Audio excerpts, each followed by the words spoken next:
Tae-sung was worth $2 billion. On Christmas Day, he met a waitress in Lagos who made him throw it all away. 24 hours later, his mother flew to Africa with a briefcase full of cash to make her disappear. She refused the money. He refused his inheritance. And the war began. This is the story of how a tropical rainstorm, a plate of jollof rice, and one woman's laugh destroyed the richest family in Seoul. And he'd do it all over again. Let me show you why. But first, you need to understand where it started. They say money can buy anything. Tae-sung used to believe that too. At 32, he was Seoul's most eligible bachelor, CEO of a billion-dollar tech empire. But as he sat across from his 37th blind date in 5 years, watching Ji-hai scroll through her phone without looking at him once during their Christmas Eve dinner, he realized something terrifying. He was completely, utterly empty. "The merger papers are ready," Ji-hai said, still typing, ignoring the Christmas decorations twinkling around them. "We should announce the engagement next month. Father thinks a spring wedding photograph's better." Tae-sung forced a smile. This was his life now. Women who saw him as a portfolio addition. Mothers who arranged marriages like business deals. A future that felt like a beautifully decorated prison cell, even at Christmas. Perhaps we should get to know each other first, he suggested. Ji-hai finally looked up, genuinely confused. "What's there to know? Your company plus my family's connections equals optimal strategic positioning. It's simple mathematics." Simple mathematics. That's what his life had become. That night, alone in his penthouse, Tae-sung stood at the floor-to-ceiling windows. Seoul glittered below him with Christmas lights and decorations. Somewhere in this city of 10 million people celebrating the holiday, there had to be someone who saw him as more than a bank account. Someone who would ask if he was happy instead of asking about his stock portfolio. His phone buzzed. His mother. Of course. "Did Ji-hai meet your impossible standards?" Mrs. Huang's voice was ice-wrapped in silk. "Mother, she treated Christmas Eve dinner like a corporate merger." "Because that's exactly what marriage is at our level. Love is a luxury we cannot afford," Tae-sung. "Your father and I—" She stopped abruptly. They never talked about his father. Not since the funeral 5 years ago. 5 Christmases without him. "Father loved you," Tae-sung said quietly. "I remember. Before the company consumed everything, you two were happy. You used to decorate the tree together." The silence on the other end was deafening. When his mother spoke again, her voice had hardened. "Your father is dead, and his romantic notions nearly destroyed us twice. I've scheduled 3 more introductions for the week after Christmas. You have a business trip to Lagos tomorrow, Christmas Day. Use it to clear your head. When you return, this discussion is over." And the line went dead. Merry Christmas, my beautiful community. Thank you for watching, supporting, and growing with me. Before we continue, can I ask you a question? Where in the world are you watching from? Comment below because we'd love to know how far these stories travel. Welcome to Afro Soul Stories TV, besties. This is our 15th video. Kindly show your encouragement by hitting the like and subscribe button. It would mean a lot to me. Thank you to those who already subscribed before now. You inspired me to keep creating more videos like this. Now let's get back to the story Tae-sung had never been to Africa. The thought sparked something in his chest. Not quite hope, but at least curiosity. At least it was somewhere his mother couldn't control every single interaction. He had no idea his entire life was about to change. On Christmas Day, the humidity hit Tae-sung the moment he stepped off the plane in Lagos on Christmas morning. It was like walking into a warm, wet blanket.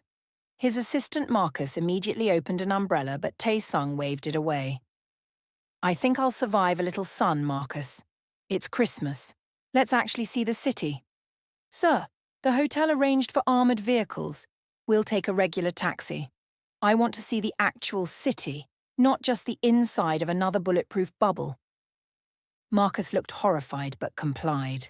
20 minutes later, they were stuck in legendary Lagos traffic, surrounded by the most chaotic, vibrant, alive Christmas scene Tai Sung had ever witnessed. Street vendors weaved between cars, selling everything from phone chargers to roasted plantains. Christmas music, a fusion of Afrobeat rhythms and holiday classics, blasted from every direction. People wore festive clothes, laughed, argued, celebrated with an intensity Seoul had forgotten. A woman appeared at their window holding a tray of fried plantain chips, wearing a Santa hat. "Handsome man, Merry Christmas, buy something for your friend." Tae-sung laughed, and bought a bag. They were incredible. Crispy, slightly sweet, perfect. He pulled out his phone to photograph them and accidentally went live on Instagram. Comments flooded in immediately. "Is CEO Huang eating street food on Christmas? Someone kidnapped our CEO and replaced him with a normal person. Sir, are you okay? Blink twice if you need help." Then the sky opened. Tropical rain slammed down so hard the taxi driver pulled over. "Engine trouble," the driver announced. Through the downpour, Tae-sung spotted warm lights glowing from a small restaurant decorated with colourful Christmas lights and garlands. "Mama Adana's Kitchen," the sign read. A handwritten banner below, "Christmas Feast, today." Something about it called to him. "I'll wait there," he said, already opening the door. "Sir, we don't know if that establishment is—" Marcus started, but Tae-sung was already running through the rain. He burst through the door soaking wet, his $5,000 suit dripping onto worn wooden floors. The restaurant was small, packed with locals celebrating Christmas, walls covered in family photos, colourful Nigerian art, and handmade Christmas decorations. Everyone turned to stare at the drenched, wealthy stranger. And then she laughed. The sound cut through the room like sunlight through clouds. Tae-sung looked up to see a woman approaching with a towel, a bright smile lighting up her face. She wore a simple yellow dress with a red Santa hat and had the warmest brown eyes he'd ever seen. "You look like a drowned cat in that fancy suit," she said, handing him the towel with zero ceremony. "Merry Christmas, by the way." Tae-sung was so surprised he just stood there, water pooling at his feet. "Well, are you going to dry off or just admire the puddle you're making?" She gestured to a table near a fan decorated with tinsel. "Sit. You're making my other customers nervous, and it's Christmas. We need happy energy only." From the kitchen, another woman whispered urgently, "Ophelia, that man is clearly rich. Look at his watch." Ophelia shrugged. "Rich or poor, everyone looks ridiculous when they're soaking wet. Besides, it's Christmas. What would you like to eat? We have a special Christmas menu today." For the first time in years, someone was treating Tae-sung like a normal person. The relief was so intense it almost hurt. I don't know any of these dishes," he admitted, looking at the handwritten menu with Christmas stickers on it. Ophelia's eyes lit up. She actually sat down across from him, breaking every restaurant protocol. "Okay. This," she pointed at the menu, "is jollof rice. If you don't like it, you might not have a soul. And on Christmas, having no soul is extra tragic." Tae-sung laughed again, twice in one day. That had to be a Christmas miracle. "That's quite a claim. I'm completely serious. Jollof rice is Nigerian magic. My grandmother has been perfecting her recipe for 50 years. Every grain tells a story." An elderly woman emerged from the kitchen wearing a festive wrapper and studying Tae-sung with eyes that seemed to see right through him. "Ophelia, who is this man you're chatting with like old friends?"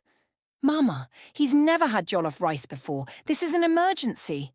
Mama Adana gasped dramatically. "We must fix this immediately. No one should be without proper food on Christmas." What followed was the best meal of Tae-sung's life. Not because the food was expensive. It wasn't.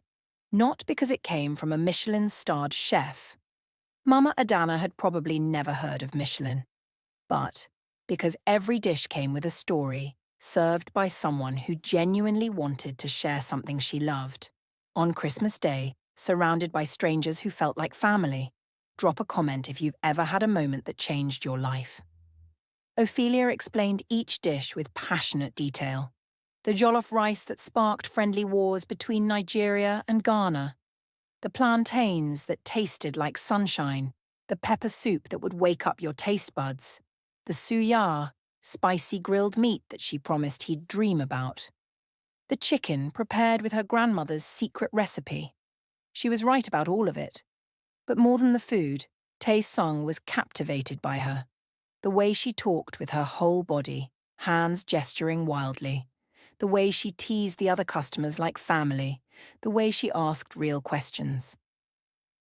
"So what brings you to Lagos on?" she asked, refilling his water. "Business meetings? Technology partnerships? On Christmas? That's sad. Do you like the work?" The question stopped him cold. No one had asked him that in years. Maybe ever. "I don't know anymore," he admitted. "Do you like this? Being a waitress?" Ophelia thought about it, really thought. "It's not about the title. I like making people happy. When someone walks in here exhausted and sad on, and they leave full and smiling, that's the best gift. My mother used to say food is love you can eat. In my world, nothing is that simple." "Maybe your world is too complicated then." Their eyes met. Something sparked between them. Recognition, connection, possibility. A Christmas spark. They both reached for the water pitcher at the same time. Their fingers touched. Time seemed to slow. From the kitchen, Mama Adana called out with a knowing smile. "Ophelia, give the man his water." They both laughed, embarrassed but pleased. The rain continued. Other customers left to continue their Christmas celebrations. Marcus called repeatedly. Tae Sung ignored his phone. For 2 hours, he and Ophelia talked about everything and nothing. She told him about growing up in Lagos, about Christmas celebrations with extended family, about her dreams of expanding her grandmother's restaurant, about the time she accidentally served pepper soup so spicy a customer cried on Christmas Eve. He told her about the pressure of inheriting his father's company at 23, about blind dates that felt like job interviews, about standing in his penthouse on Christmas Eve feeling like he was suffocating despite having everything. "You know what your problem is?" Ophelia said, leaning back in her chair. "You're so busy being who everyone else needs you to be. You forgot to figure out who you actually are. This Christmas, maybe that's your gift to yourself. Figuring that out." The simple truth of it hit him like a physical blow. Marcus finally entered, urgency written all over his face. "Sir, we're extremely late for the hotel check-in." Tae Sung stood reluctantly. The restaurant felt warmer, brighter, more real than anywhere he'd been in years. "Will you come back?" Ophelia asked. "Would it be okay if I did?" She smiled that brilliant smile. "The jollof rice will be waiting for you. And maybe tomorrow we can celebrate Christmas properly." The second day of Christmas. He turned back 3 times before leaving. Each time she was still watching. Back at the luxury hotel, Marcus pulled up Ophelia's social media while Tae Sung stared out the window toward where the restaurant stood, its Christmas lights twinkling in the distance. "Sir, I must advise against pursuing this." "Against what?" "Having a conversation. Celebrating Christmas with genuine people." "She's a waitress. Your mother would never approve." Tae Sung turned to face his assistant. "For 2 hours, she didn't ask about my company, my net worth, or my connections. She asked if I was happy, Marcus." "When was the last time anyone asked me that?"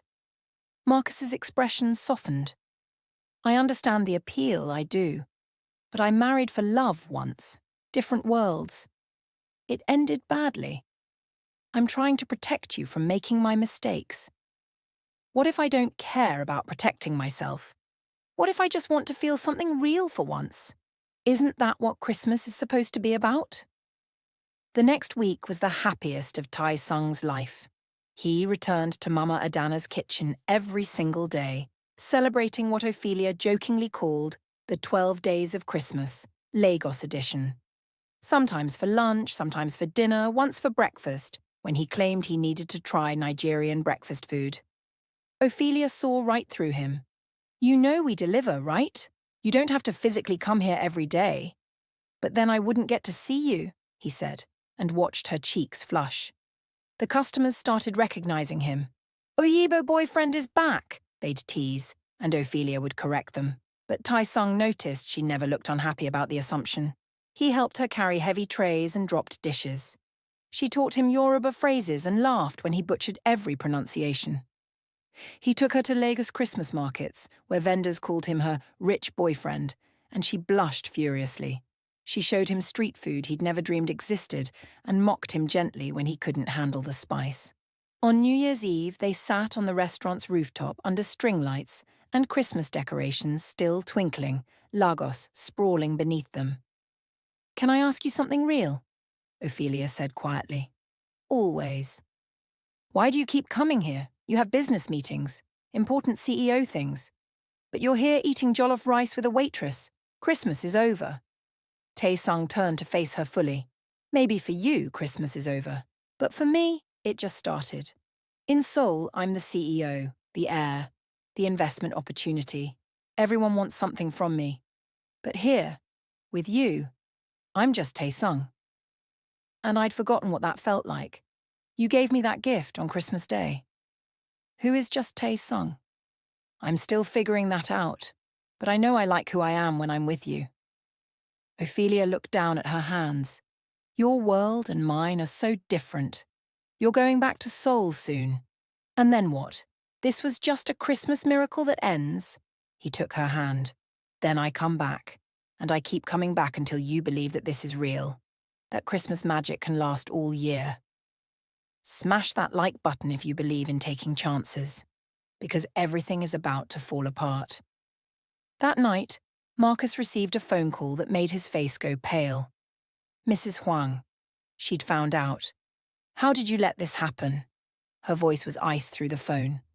Marcus had betrayed Tae-sung's confidence days ago, driven by fear for his own position and memories of his own failed cross-cultural marriage.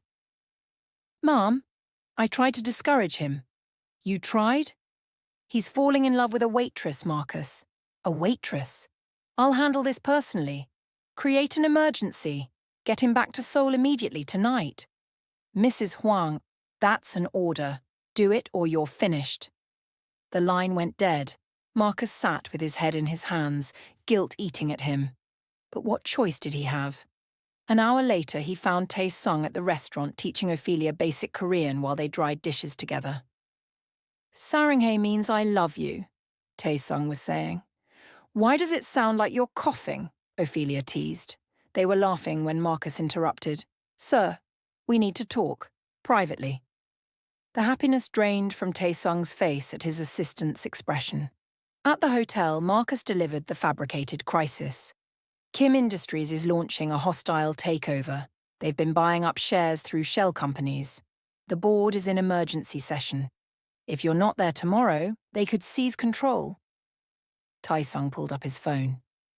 Multiple missed calls from board members, all arranged by his mother. The evidence looked damning. This can't be happening. Not now. The flight leaves in 4 hours. When Tae-sung returned to the restaurant, Ophelia knew immediately something was wrong. What happened? "I have to go back to Seoul, tonight. There's a crisis with the company."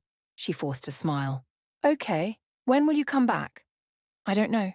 It could be weeks, maybe longer." Fear crept into her eyes. "So this is goodbye? The Christmas miracle is over?" He took both her hands.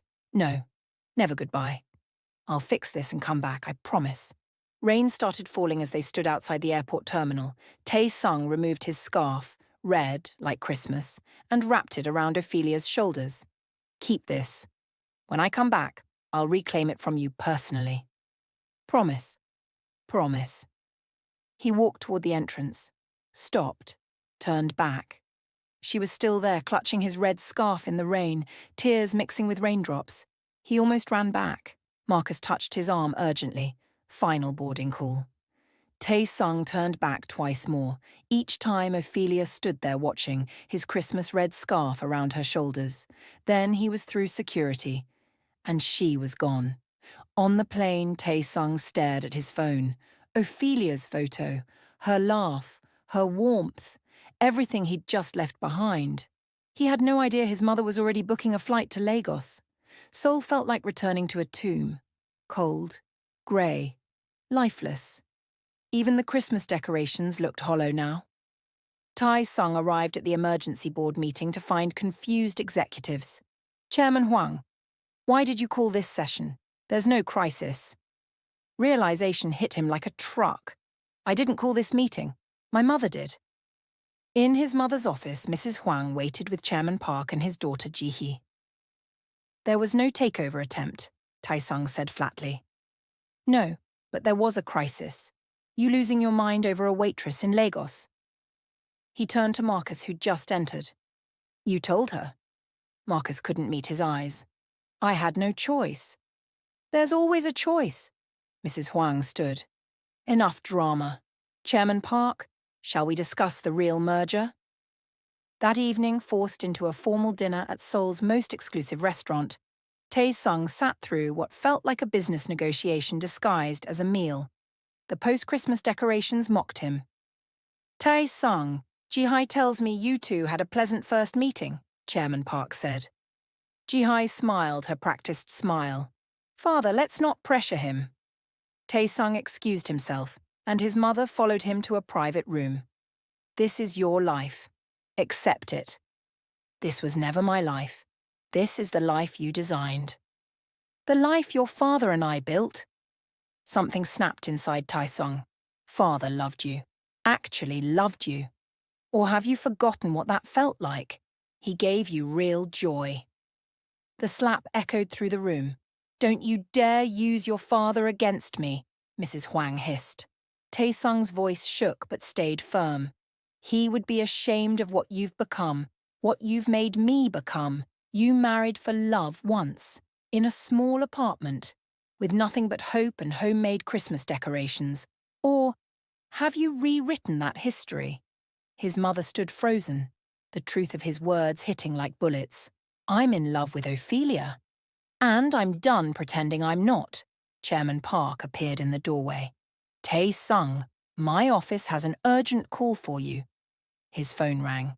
Chairman Park held it out expectantly. Tae-sung looked at the phone, then at his mother, at Ji-hye, at the life they were offering, safe, approved, completely empty. He pulled Ophelia's red scarf from his jacket pocket, looked at it, made his decision. In slow motion, he picked up the phone. Everyone held their breath. Then he powered it off mid-ring and placed it on the table. Tell whoever that is, the answer is no. To all of this. He walked out, leaving stunned silence behind him. That night, Mrs. Huang sat alone in her mansion, hand shaking as she poured wine. She walked to her late husband's study, untouched for 5 years. Everything exactly as he'd left it. She saw herself in the mirror across the room. Cold, hard, alone. She didn't recognize the woman staring back. Meanwhile, in Lagos, Oilia sat in the apartment she shared with her best friend Amanda, staring at Tae-sung's red scarf, the Christmas season ending around them. You need to let him go, Amanda said gently. He's back in his world now. Rich people always go back to their world. I know, but I can't stop hoping. Remember your mother, how she tried to fit into your father's elite world, how she lost herself and it still wasn't enough. Don't do that to yourself. Oilia touched the red scarf. What if he's different? And what if you can't? What if you show up in his world and everyone looks at you like you're nothing? The fear Oilia had been suppressing bubbled up. I don't know if I'm strong enough for that. 3 weeks passed. Tae-sung went through the motions in Seoul. Work, meetings, existing without living. His business presentation was lifeless. Investors grew concerned. He stopped shaving, stopped caring. Marcus found him in his penthouse, unshaven, staring at nothing. The Christmas decorations throughout the city seemed to mock him. Sir, you haven't slept in 3 days. Can't. The board is worried. Let them worry. Marcus sat down heavily. I owe you an apology. Several apologies. I let my own failures dictate my advice. I destroyed your happiness because I lost mine. Why are you telling me this?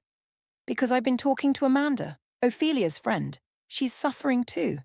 You're both miserable, and it's my fault. He pulled out his tablet, opened a video call. Amanda appeared on screen, then turned the camera to show Ophelia in the restaurant, mechanically serving customers with dead eyes. Tae-sung's heart shattered seeing her like that. What have I done? You let fear win, Marcus said. You let your mother win. You let me win. But here's the question. What are you going to do now? Tae-sung looked at Ophelia on the screen, then at her red scarf, then at his own reflection. Book me a flight. Tonight. Marcus smiled. Already done. Leaves in 3 hours. Comment right now if you're rooting for them, because the next part will make you cry. But Mrs. Huang had her own plans. She'd booked a separate flight to Lagos, arriving 12 hours before her son. Neither knew the other was coming. When her car pulled up to Mama Adana's kitchen, she stepped out in a designer suit and heels, judgmental at first sight of the humble restaurant. The Christmas decorations were starting to come down, but something flickered in her eyes. A memory of different times, different Christmases. She entered. Customers stared. Ophelia turned, saw her, and froze. Ophelia, I presume. We need to speak.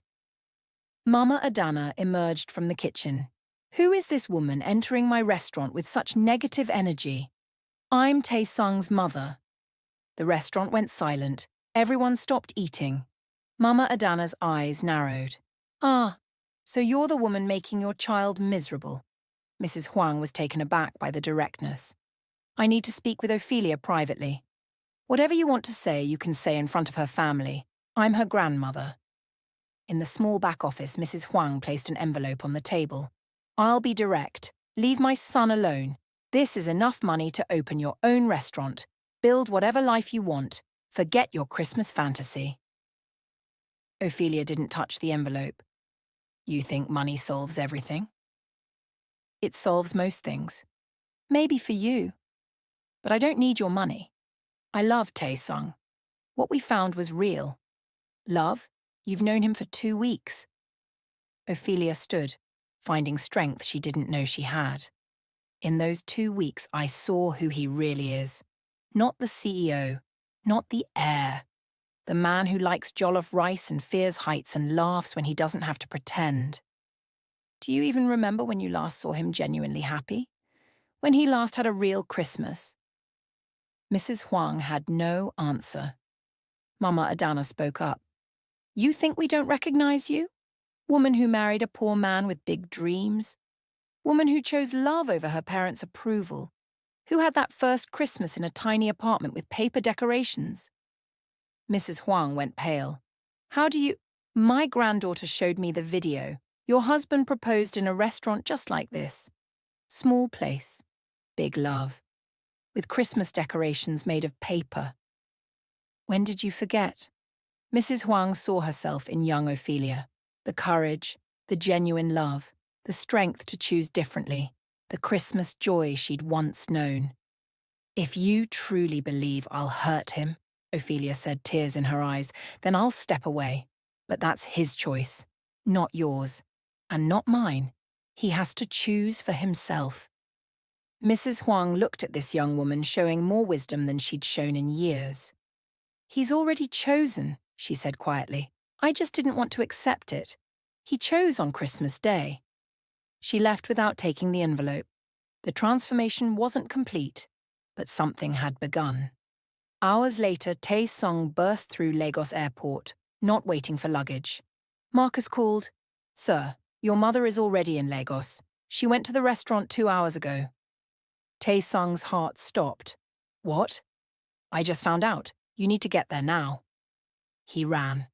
Through the terminal, into a taxi, through impossible Lagos traffic, got out and ran on foot, past markets, dodging vendors, phone in hand, calling Ophelia.